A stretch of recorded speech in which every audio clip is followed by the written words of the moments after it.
Hi, have a listen to this. I don't know what you'll make of this story, but I thought it was an absolutely crazy situation that I came across in my hometown of Petersfield, where we have a square.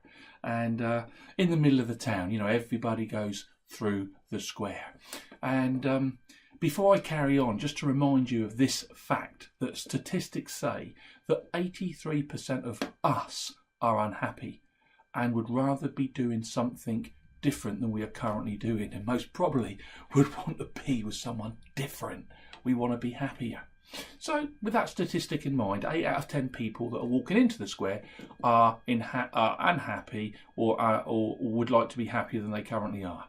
And in the square is a man and a lady, a religious man and a lady, and they are stood there with a stand, and on the stand we have this document which is the way of happiness. So they are suggesting, by way of displaying in a stand, that they may have something that could provide some assistance to us mere mortals as we, in our lives. And the strange thing was, the crazy thing for me was, that you'd have thought that 8 out of 10 people want to improve their lives. You'd think there'd be a queue up to these people. Come on, tell me what you've got. You might be able to share something with me that might help me. But no. I'd say because of the negative conditioning of life, these people were treated by lepers. People were walking past them, not looking at them, ignoring them, walking around them, bypassing them. Those people, they had to have some tenacity. They had to have some belief in what they were doing. It was worth it to them to stand there and to face that kind of rejection. And you know what? The people that were bypassing them, they didn't seem too happy to me. That's the funny thing. Crazy. I went up and had a chat with them, and they said, "Oh yeah, just have their leaflet." They seemed quite happy, and I said to them, "You are happy, aren't you? You seem to be happy." I said, "Can you ask a question?" He said, "What do you want to know?" I said, "Can you define what happiness is to me?" And they both struggled for words to really sort of put that into words straight away, to define happiness. And I put it to you that you might struggle to define what happiness is. The guy turned the conversation around and said to me, "Well, can you tell us what you think happiness is?" I said, "In my opinion, happiness cannot be defined for individual, for people generically. It's an individual thing, and as such, we have to determine for ourselves what happiness is for us, and then we can go and chase it. It's a generic thing. You can't really make a generic, statement of what happiness is, because we're all different." But the lady came out. It was the gem from the conversation for me. She came out. She didn't use it as a definition, but she used the words inner peace, and we all just looked at each other and went, boom, wow.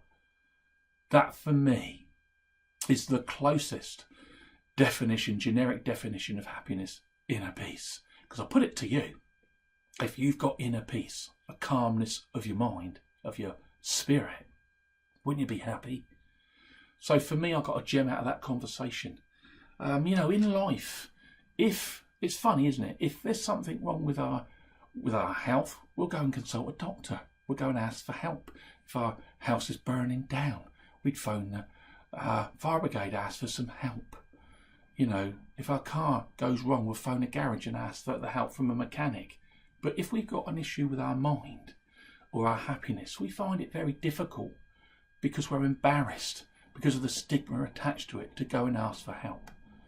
But if you don't ask for help, you won't get any. If you are an 83%er that wants to improve your happiness levels, here's the thing to do. You need to really define for yourself what happiness is to you. And once you've done that, take your courage and everything you've got within you and go and take the steps to take you towards that happiness state. If you go looking for help, if you go looking for happiness, you will find it. If you don't look for something, you'll never, ever find it. Become a pupil, a student of happiness. There is a saying from the Orient which I love: when the student is ready, the teacher will appear.